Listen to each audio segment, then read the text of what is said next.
네, 안녕하세요. 한국사 길잡이, 강화도 길잡이 큰별쌤 최태성입니다. 저는요 지금 강화읍 원도심, 여기는요 문화유산이, 저기도 문화유산, 여기도 문화유산, 여기도 문화유산 너무 많아요. 바로 이 많은 문화유산의 중심이라 할 수 있는 용흥궁 공원에 와 있습니다. 오늘 이 야행에서요 저는 여러분들과 함께 이 용흥궁 공원 일대를 한번 좀 둘러볼까 하는데, 제일 먼저 어디 갈까요? 용흥궁 공원에 왔으니 용흥궁을 먼저 한번 가봐야 되겠죠. 근데 많은 분들이 용흥궁? 어디지?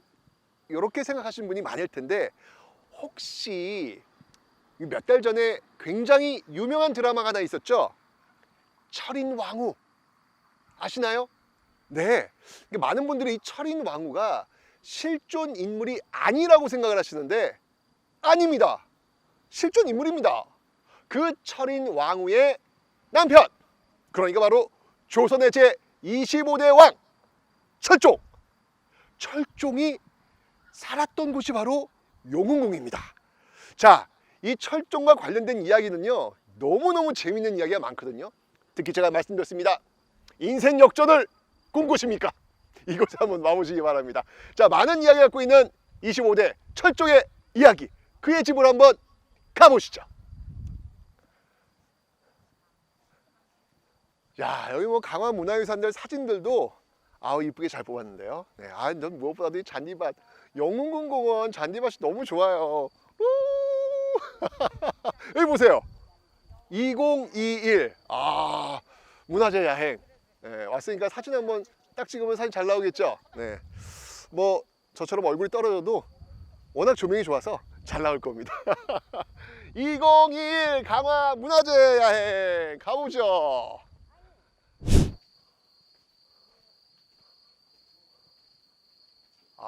여기 지금 용흥궁 이렇게 되어 있습니다. 지금 그죠? 자, 용이 구름을 타고 하늘 위로 쭉 올라간 곳, 용은 바로 왕을 상징합니다. 자, 그렇다면 이곳은 바로 왕을 배출한 곳이다 라는 걸 이 현판을 통해서도 알 수가 있습니다.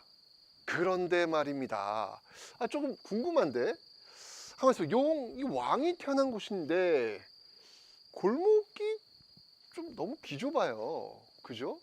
그리고 문도 왕이 태어난 그런 공간의 문이라고 보기에는 약간 좀 작은 것 같고, 그리고 이곳이 강화도, 왕이 태어난 곳은 서울 경복궁이나 뭐 창덕궁 그 안이나 그 근처가 돼야 될 텐데 이게 너무 먼데요.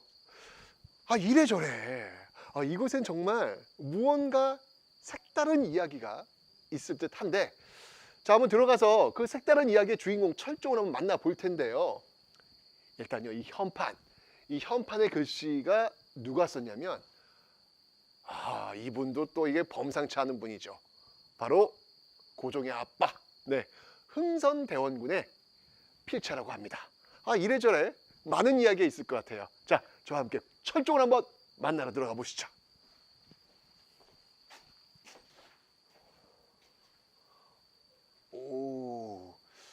자, 제가 지금 이제 대문을 통해서 들어왔는데, 원래 이 조선시대 그 가옥 구조를 보면 대문을 열고 들어가면 제일 먼저 보이는 게 사랑채입니다. 남자의 공간이죠. 근데 여기는 지금 사랑채가 아니라 안채에 해당하거든요.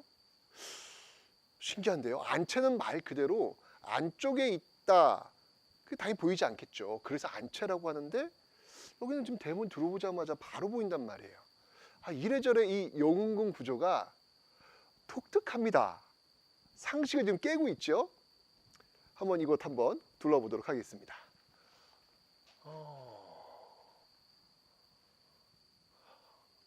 대문을 열고 이렇게 들어왔어.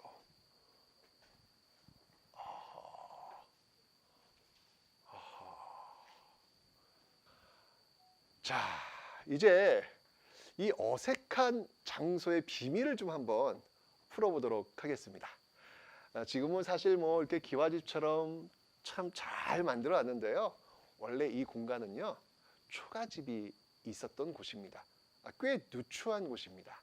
그러다가 나중에 개축을 해가지고 좀 이렇게 번듯하게 이런 모습으로 지금 탈바꿈하고 있는 곳이죠. 자, 이곳에 살았던 사람은 누구였냐면요, 바로 이원범이라는 사람이 5년간 살았던 장소입니다. 이원범이 누구일까요? 혹시 여러분들 영화 사도라는 영화를 보셨나요?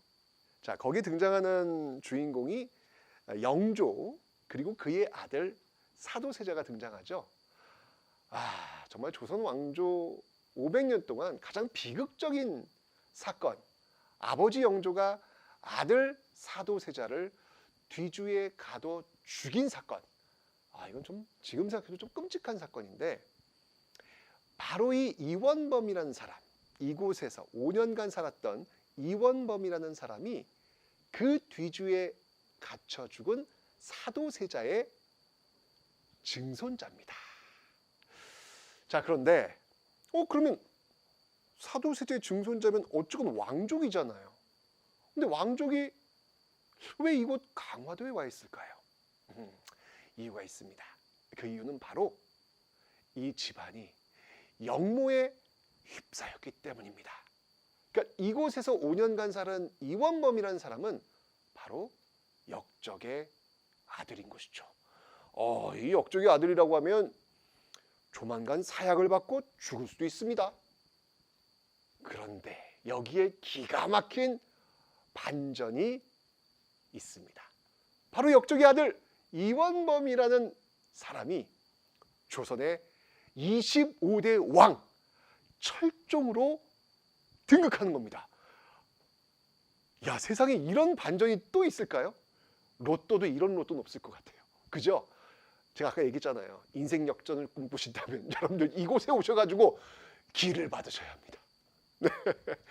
자, 어떤 이야기들이 숨겨져 있는지 저와 함께 사랑채로 이동해서 한번 더 들어보시도록 하죠.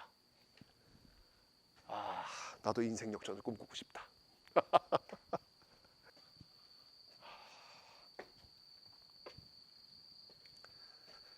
자, 저는 지금 사랑채 쪽으로 지금 들어오고 있는데,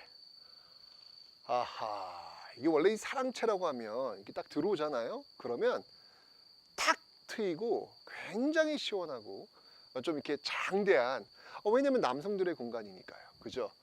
근데 의외로 좀 좁고 좀 답답하다. 이거 뭐 개축했음에도 불구하고 이런 느낌이니까 그 이전에는 더 이게 심했겠죠. 하여튼 이래저래 많은 이야기가 있습니다. 그리고 들어오자마자 이쪽에 가시면 비각을 만나보실 수 있거든요. 제가 그 비각을 한번 좀 설명드리도록 하겠습니다. 자,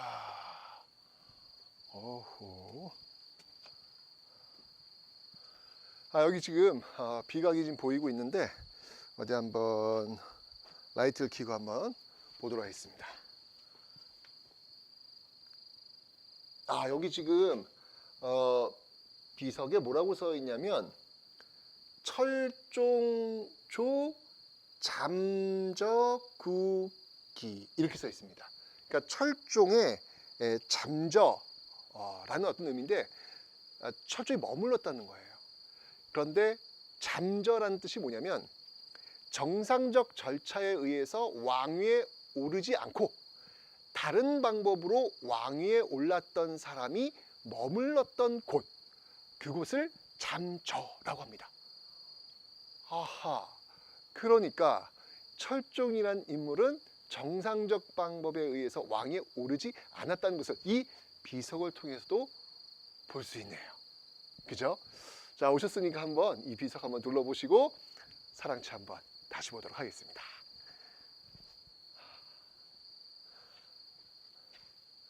자, 철종에 대해서 우리가 지금 둘러보고 있는데요. 자, 철종에 대해서 굉장히 많은 오해들을 가지고 계세요. 자, 그럼 이 순간 한번 여러분들과 퀴즈를 한번 풀어볼까요? 자, 첫 번째 퀴즈 나갑니다. 띵용. 철종은 강화도 출신이다. OX. 네, 한번 여러분 맞춰보세요. 이 철종의 별명이 뭔지 아십니까? 바로 강화도령입니다. 네, 강화도 총각이란 뜻이죠. 강화도령입니다. 그러니까 강화도령으로 불리다 보니까 이 철종 이원범은 강화도에서 태어났나 보다 라고 생각을 많이들 하시더라고요. X입니다. 네, 철종은 강화도 출신이 아닙니다. 철종은요, 제가 앞에서 설명드렸지만 역적의 아들, 그렇기 때문에 그 아버지 때문에 지금 이곳 강화도로 유배 온 거잖아요. 14살 때 이곳에 유배를 왔습니다. 그리고 이곳에서 5년간 머물렀습니다. 그러니까 철종은 강화도 출신이 아닙니다. 자, 두 번째 퀴즈를 한번 내보도록 하겠습니다. 많은 분들이 또 이렇게 생각하시는데요. 두 번째 퀴즈. 띠롱. 철종은 일자무식이다. 왜냐면 철종이 이 강화도에 와서 농사 지어가면서 땔감 얻어가면서 먹고 살아야 되니까, 생존해야 되니까 공부를 전혀 안 했을 거라고 많이들 생각을 하십니다. 이건 역시 X입니다. 그래도 철종이 그래도 왕족 출신입니다. 기본적 소양은 배웠습니다. 철종 스스로도 나는 그래도 소화까지는 배웠다. 기본적 교양이라 할 수 있는 소화까지 배웠다라고 스스로 이야기하고 있습니다. 그래서 철종을 이렇게 일자무식, 무식한 이런 식으로 바라보시는 것은 옳지 않습니다.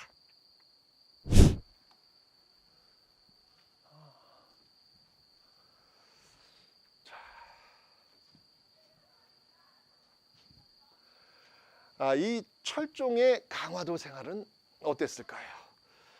철종이 아까 제가 말씀드렸듯이 14살 때 이곳에 와서 5년간 생활하다가 19살이 되어서야 드디어 왕이 되었다.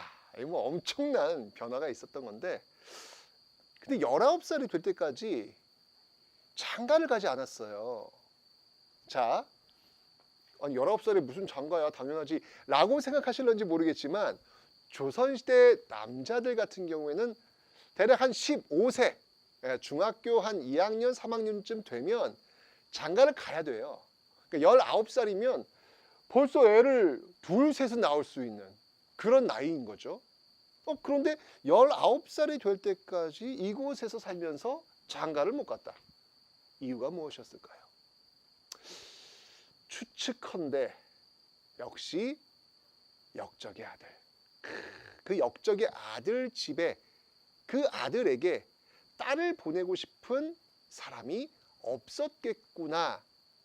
뭐 요 정도 추측이 가능하겠죠. 게다가 이 철종이 뭘 알겠습니까? 농사 짓는 법도 모르고 땔감 얻는 법도 모르고 정말 이곳에 와서 고생이란 고생은 다 했겠구나. 장가도 못 가고 고생은 고생대로 하고, 아이고, 이 철종의 이 5년간 이 용궁궁 생활이 어땠을지 짐작이 갑니다. 그런데요, 그렇게 힘든 상황 속에서도 사람은요, 다 나름대로의 추억거리 하나 있습니다. 그 나이면 제가 결혼해야 된다는 이야기 했잖아요. 결혼은 못했지만 이곳 이 강화도에서 아주 예쁜, 철종이 마음에 쏙 드는 한 여인을 사랑한 듯합니다. 그래야지, 당연히 그래야지. 그것조차 못했으면 어떻게 할 뻔했어요. 그죠? 근데 철종이 19살 때 왕이 됐으니까 이제 서울로 갔잖아요. 한양으로 가서 그 강화도에서 사랑했던 여인이 떠오른 거라. 그래서 그 여인과 결혼을 하고자 했습니다. 가능했을까요? 철종은 그 세도 가문에 둘러싸여 있는 상황이기 때문에 철종이 혼자, 철종이 마음대로 결정할 수 있는 것은 아무것도 없었습니다. 사랑조차 자기가 결정할 수 있는 결정권이 없었던 거예요. 결국 강화도에 그 사랑했던 그 여인과 결혼하지 못하고 세도 가문의 딸과 결혼하게 되는데, 그 딸이 바로 철인왕후가 되는 겁니다. 여러분, 그 드라마 제목이 철인왕후였잖아요. 그 철인왕후와 결혼을 하게 되었던 것이죠. 이 강화도에서 이 5년간의 그런 생활이라 뭐 썩 즐겁지는 않았을 것 같네요. 그죠? 자, 이제 이 철종이 이곳 용흥궁을 떠날 시간이 됐습니다. 저와 함께 그가 떠났던 그 길을 한번 따라가 보시죠. 강화도 안녕. 자, 그렇다면 어떻게 해서 이 철종은 인생 반전의 드라마를 쓸 수 있었을까요? 이유가 있습니다. 바로 조선의 제24대 왕 헌종. 이 헌종이 22세의 나이에 후사 없이 일찍 죽게 됩니다. 자, 그러니까 그 헌종의 뒤를 이을 왕이 필요했는데요. 세도 가문들은 그 대안으로서 말 잘 들을 것 같은, 마음껏 요리할 수 있는 바로 강화도령 이원범을 왕의 자리에 앉히기로 결정을 했던 것이죠. 자, 그런데 이 이원범을 데려가기 위해서 이곳에 이제 말과 가마가 왔을 것 아닙니까? 그러나 이원범은요, 너무너무 무섭고 공포에 떨었다고 합니다. 왜? 역적의 아들이기 때문에 늘 사약을 받을 거에 대한 공포가 있잖아요. 올 것이 왔구나. 이제 드디어 사약이 오는가 보다. 나는 죽는구나 라는 생각을 할 수 있었는데, 그래서 급하게 산으로 도망갔다고 그러죠. 왔는데 왕을 모셔야 되는데 왕이 없어. 그래서 이곳에서 이원범이 좋아했던 그 여인을 설득해서 이원범을 내려오게 했다라는 그런 이야기가 전해집니다. 이때가 바로 1849년. 자, 이제 이 문을 나가서 아까 들어왔던 그 비좁은 골목을 통과해서 한양으로 가면 드디어 철종 이원범은 조선의 제25대 왕으로 등극하는 겁니다. 자, 25대 왕 철종 납신다. 자, 우리 역사에서 이곳 강화도는 정치, 군사의 격변의 중심에 늘 있었던 곳입니다. 그만큼 중요한 곳이었죠. 그런데요, 그런 격변의 중심 속에선 바로 문학적 에너지도 용솟음 치게 됩니다. 영국에 셰익스피어가 있다면 저는 우리나라에는 이분이 있다라고 감히 저는 이야기하고 싶습니다. 호호, 영국의 셰익스피어에 필적할 만한 분이라고? 누구지? 궁금하시죠? 제가 그분을 만나 뵈러 바로 이곳 강화 문학관에 왔습니다. 한번 들어가 보시죠.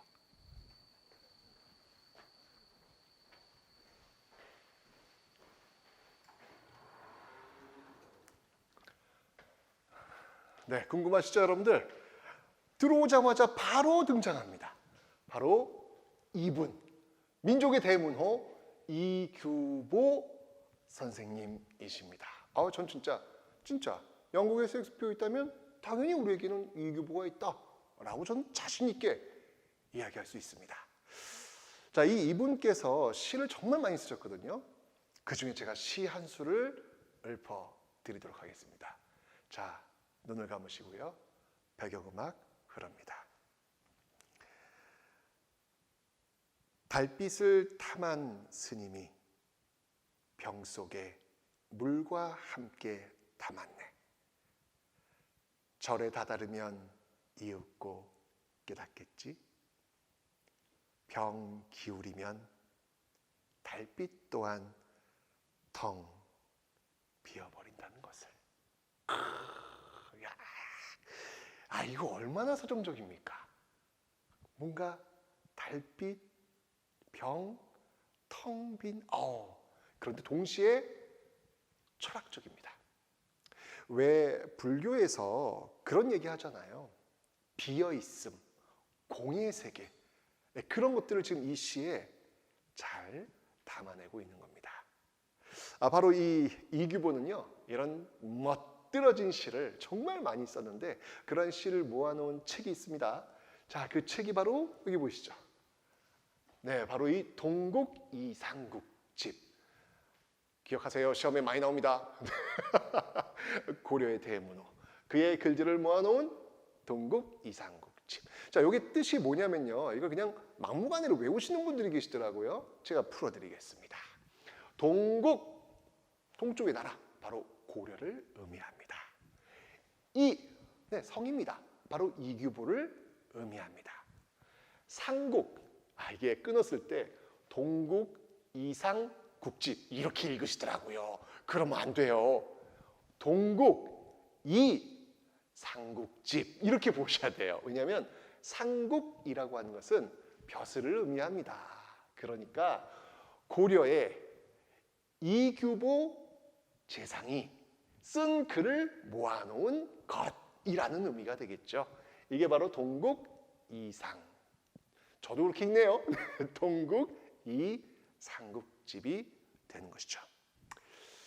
자, 그런데요, 이 이규보 같은 경우에는요, 보시면 알겠지만 이렇게 시들을 많이 썼어요. 아까 제가 읽어드린 시는 이 불교를 또 상징하면서 이 서정적이고 철학적인 시였는데, 여기는 또 이렇게 미인의 원망인데, 이 글들 하나하나가 굉장히 시적이에요. 근데요, 여러분들, 이규보가 어떤 분인지 아십니까? 이분은요, 어려서부터 신동으로, 정말 이 고려의 신동으로 아주 소문이 자자했던 분이에요. 여러분들 그 고등학생들이 되면요, 고3 때 모평이라는 걸 봅니다. 대입 수능을 보기 위해서 준비하는 시험이라고 볼 수 있겠죠. 바로 이런 모평을 보면요, 이규보는요 늘 전국수석. 아버지가 얼마나 뿌듯했겠습니까? 우리 아들 전국수석. 너무너무 좋았겠죠. 그래서요, 이 아버지가 이 아들에게 전폭적으로 사교육을 시킵니다. 고려시대도 사교육? 너무 많았습니다. 그래서요, 저 같은 일타 강사를 붙입니다. 그리고 여름과 겨울이 되면요, 요즘 뭐 기숙학원 있지 않습니까? 그 당시 기숙학원은 사찰입니다. 사찰에 보내서 열심히 공부하도록 하고요. 심지어는 아버지가 이 부임지가 따로 있는 곳을 가야 되는데 가족을 데리고 가야 될 거 아니에요. 아들 공부하라고. 개성 거기 교육 1번지에서 계속 공부하라고 아버지만 먼저 가는. 그리고 뭐라고 하죠? 그 뭐라고 하죠? 무슨 족이라고 하죠? 기러기 아빠. 그렇죠. 기러기 아빠를 자처할 정도로 정말 이 교육열이 대단했습니다. 요즘 뭐 이런 말 있잖아요. 왜 그 대치동 치맛바람? 그 대치동 치맛바람의 원조가 바로 이 이규보의 아버지. 그땐 치맛바람이 아니라 도포바람이었겠네. 엄청났습니다. 그런데 이게 웬일입니까?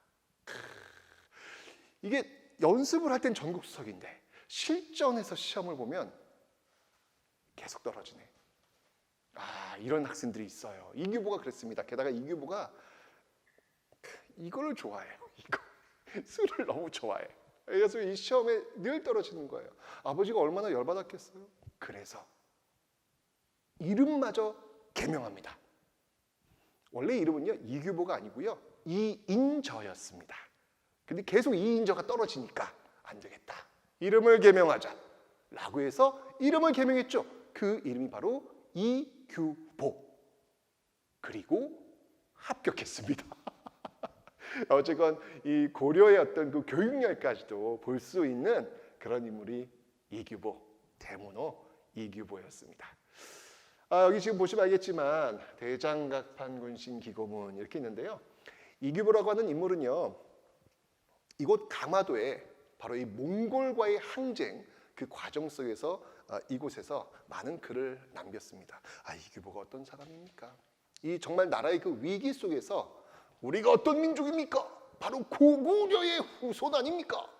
뭐 이런 동명왕편 이런 걸 쓰면서 어떤 우리 민족의 어떤 자부심, 자존감 이런 것들을 높였던 그런 문호이기도 하죠. 자, 여러분들 그 이규보를 한번 만나보시려면요, 이곳 강화도에 오셔가지고 요 근처에 이규보의 무덤도 있습니다. 술 좋아하셨습니까? 술 한 잔 올려놓으시고 이규보와 한번 인생을 나눠보시기 바랍니다.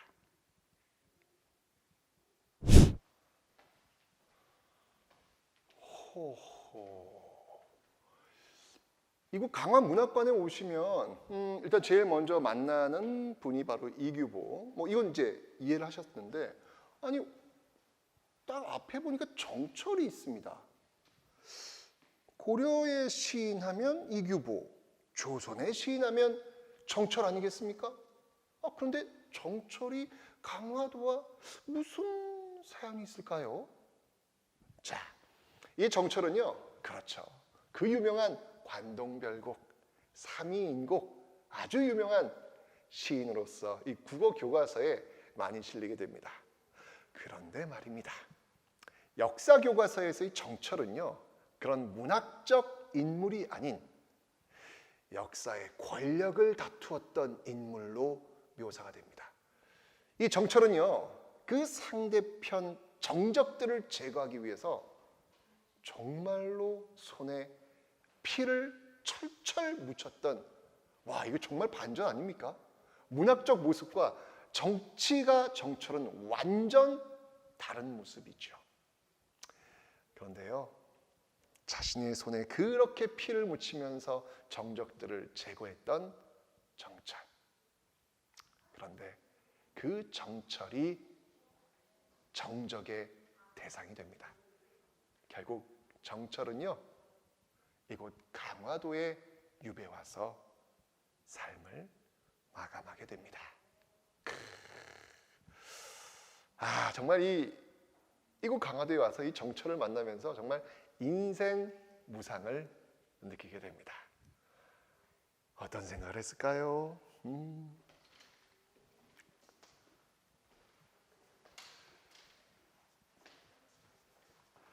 자, 이렇게 고려와 조선 시대를 한번 훑고 지나갔는데요. 여기에 지금 보니까 와, 엄청난 학파가 등장합니다. 여러분들 이 조선 말기가 되면요, 이제 조선을 지탱했던 성리학의 핵심은 그거죠. 뭔가 신분에 맞게, 이 서열을 나누고 그 서열, 신분에 맞게, 분수에 맞게 살아라. 이게 이제 성리학의 핵심이라고 볼 수 있는데, 이제 이 성리학으로서는 도저히 조선 후기 그 말기를 설명할 수가 없는 겁니다. 자, 이러면서 성리학에 대한 대안들이 나오게 됩니다. 그중 하나가, 와, 이 조선 후기 엄청난 학파, 한 획을 걷던 학파, 땡땡 학파, 이렇게 명명이 되죠. 이 땡땡 학파는 무엇일까요? 힌트, 저는 지금 강화도에 와 있습니다. 네, 맞습니다. 바로 강화학파입니다. 자, 여기 지금 정제도의 묘가 지금 여기 강화 양도면 하일리에 있네요. 이 강화학파를 이끌었던 대표적인 인물이 바로 이 정제도라고 볼 수 있는데요. 이 강화학파의 핵심은 뭐냐면요, 양명학입니다. 양명학은 지행합일, 즉 아는 것과 실천하는 것을 같이 해라, 동일하게 해라 라는 의미가 있는 것이죠. 성리학이라고 하는 것은 약간 좀 관념적이거든요. 사과가 있으면 이 사과는 왜 빨갈까? 이 사과는 왜 단맛이 날까? 이것의 본질은 무엇일까? 라고 본다면 양명학은 그렇게 봐서 뭘 알아? 먹어봐야지. 먹어보면 이 사과가 왜 단지 알 것 아니냐?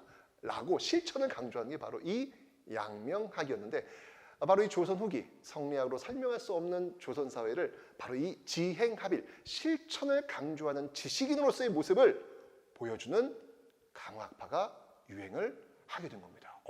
이 강화도에 엄청난 학파가 만들어졌는데, 이 강화학파는요, 보시면 알겠지만 쭉 영향을 주어가지고 심지어는 근대 일제강점기였죠. 이 정인보에 이르기까지 그 영향을 미치고 있습니다. 여러분들, 강화도는 이런 곳입니다. 시대의 변화 속에서 그 변화를 어떻게든 만들어내려고 노력했던 지식인들이 모여 있었던 곳. 그 변화는 무엇이었을까요? 누군가에게 어떤 도움을 줄 수 있을지 고민하고 실천하려고 했던 그 변화. 그 변화를 고민했던 곳이 바로 이곳 강화도입니다. 시대 정신 앞에서 많은 고민을 했던 그 지식인들을 한번 만나보고 싶으시다면 이곳 강화도 강화문학관에 한번 와보시기 바랍니다. 저기 지금 강화문화재 야행이라고 있네. 아이고야.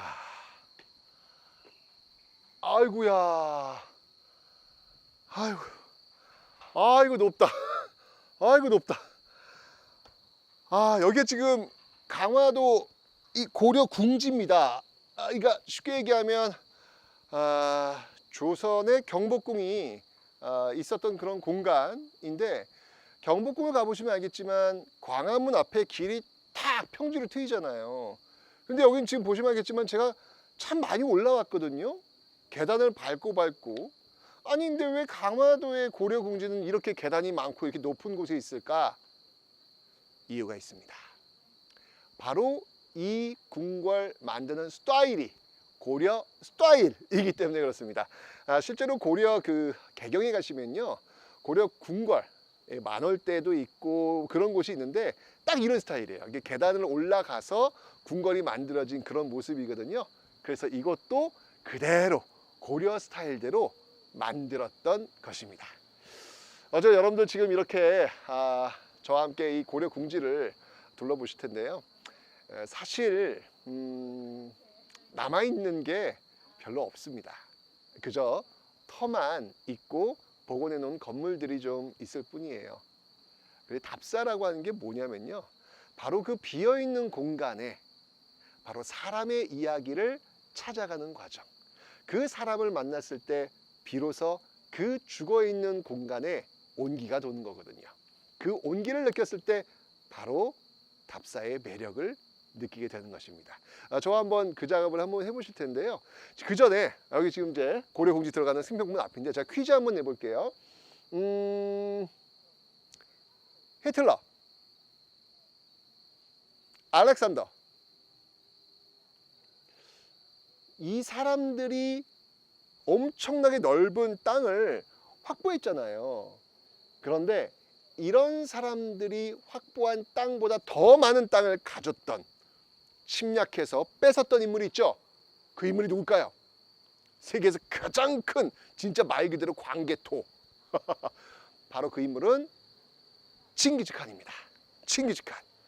칭기즈칸은요 대단했죠. 계속해서 유럽 쪽으로 말을 내달렸습니다. 그가 지나간 곳은 오로지 죽음밖에 존재하지 않았다. 그가 지나간 곳은 죽음을 슬퍼해 줄 사람조차 없었다 라는 기록이 있을 정도로 철저하게 파괴하면서 그냥 초원지대로 만들려고 했던 인물이 바로 칭기즈칸입니다. 어디까지 갔냐고요?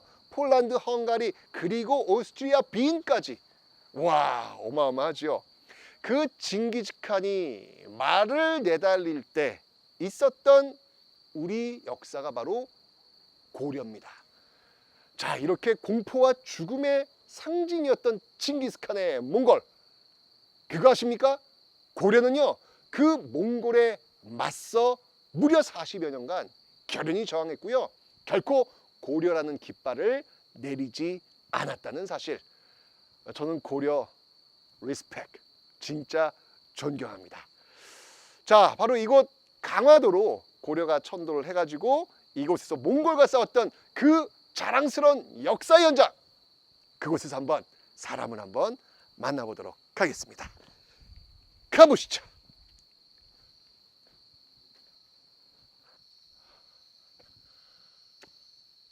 아이고, 야행이라서 나름 분위기 좋은데요. 자, 근데 지금 이곳 고려 궁지는요, 사실 우리가 아까 올라왔던 경사진 그 궁궐 배치 이외에는 사실 고려의 흔적을 찾아볼 수는 없습니다. 심지어는 조선의 흔적조차도 이렇게 복원된 건물 이외에는 보기가 좀 어려워요.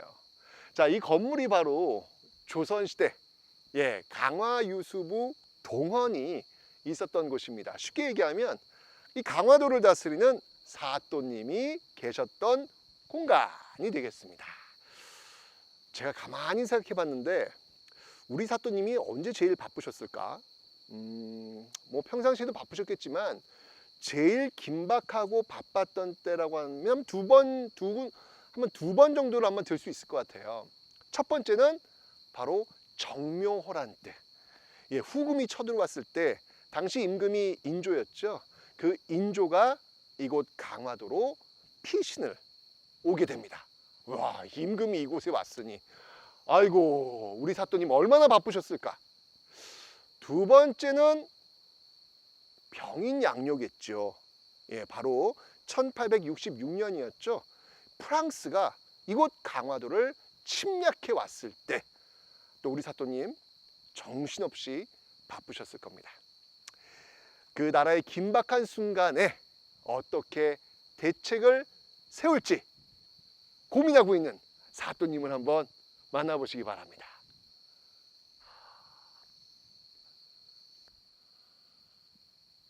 저는 사실 이 고려공주에 오는 가장 큰 이유 중에 하나가 바로 이 외교장각, 이것을 지금 만나보기 위해서입니다. 고려 전기, 조선 전기의 왕 하면 세종이 있고 조선 후기의 왕 하면 정조가 있죠. 이 정조가 국가 기록물들을 모아놓는 장소를 만듭니다. 그게 바로 규장각입니다. 그러니까 일종의 국립도서관 그 역할을 한 것이죠. 그래서 창덕궁 안에 규장각을 만들었고요. 그리고 그 바깥 외자 써가지고 이곳 강화도에 외규장각을 또 만든 것이죠. 그러니까 쉽게 얘기하면 외규장각이라고 하면 규장각의 백업 건물이다. 좀 백업이라는 표현 많이 쓰지 않습니까? 그런 정도로 너무 귀한 그런 문화유산들이 많이 있었던 곳이죠. 그런데 아까 제가 설명드렸던 바로 그 병인양요, 1866년 프랑스가 이곳 강화도를 침략했을 때 바로 이 외교장각에 있는 귀한 문화유산들을 통째로 훔쳐갔고요. 심지어 남은 것들은 불태워 버리기까지 했습니다. 와, 자유와 평등과 인권을 말하는 프랑스 대혁명의 나라 프랑스. 본질적으로 이때의 프랑스 역시 제국주의 국가 맞네요. 그런데 궁금해요. 아니 프랑스는 한자 모르잖아요. 그런데 여기 와가지고 둘쳐보고 이거 귀한 거야. 이걸 어떻게 알았을까요? 자, 그 비밀의 단서를 한번 찾아가 보도록 하겠습니다.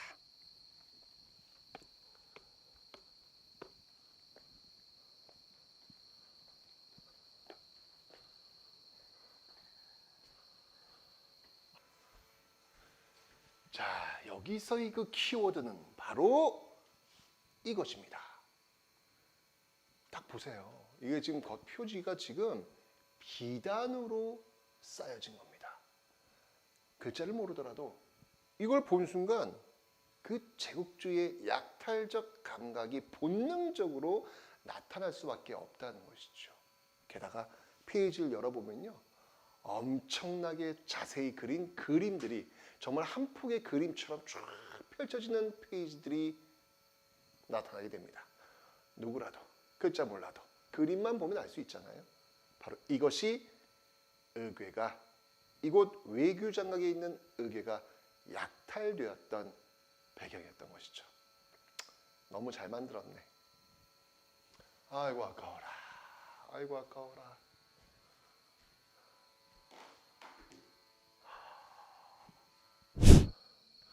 아이고야, 여기 지금 강화부 종각. 네, 그러니까 이 강화부의 성문이 열리고 닫히는 시간을 알려주는 종이 지금 있습니다. 물론 복원된 종이긴 하지만 강화 사람들에겐 이 종소리 하나가 하루의 시작을 알리고 또 하루를 닫는 그런 소리가 되었겠죠. 들리시나요? 종소리. 나가랍니다. 나가랍니다. 네, 알겠습니다.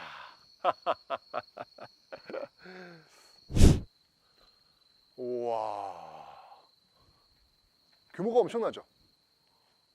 도대체 방이 몇 개야? 하나, 둘, 셋, 넷. 이 강화유수부, 복원된 강화유수부 건물 중에서 가장 큰 건물입니다. 이 건물이, 가만히 있어봐. 근데 아까 사또 있었던 동원은 저 위쪽이잖아요. 여기 좀 아래쪽이거든요. 그러면 사또보다 높은 사람들은 아니겠네요. 네, 맞습니다. 바로 이곳은 강화유수부 이방청이 되겠습니다. 왜 그 드라마에 보시면 사또가 이제 찾잖아요. 그 이방 있느냐? 그러면 네, 사또. 여기서 이제 달려갔겠네요. 어쨌건 이곳이 바로 조선시대 건물 복원한 건물 중에서 이방청, 한번 둘러보면 되겠습니다. 아우, 진짜 크다. 와, 네, 다섯, 여섯, 일곱, 여덟, 아홉, 열. 엄청나네. 와. 이 고려공지를 한번 둘러봤는데요. 이런 생각이 드네요. 강화도는 전근대 시기에는 정말 그 최후의 방어선으로서 치열했던 곳이고, 또 근대로 들어오면 이번엔 최전방으로서 치열했던 곳. 야, 이런 곳이 우리나라 역사 장소에 어디 있겠습니까? 참 많은 것들을 생각하는 그런 고려공지가 아닐까라는 생각이 듭니다.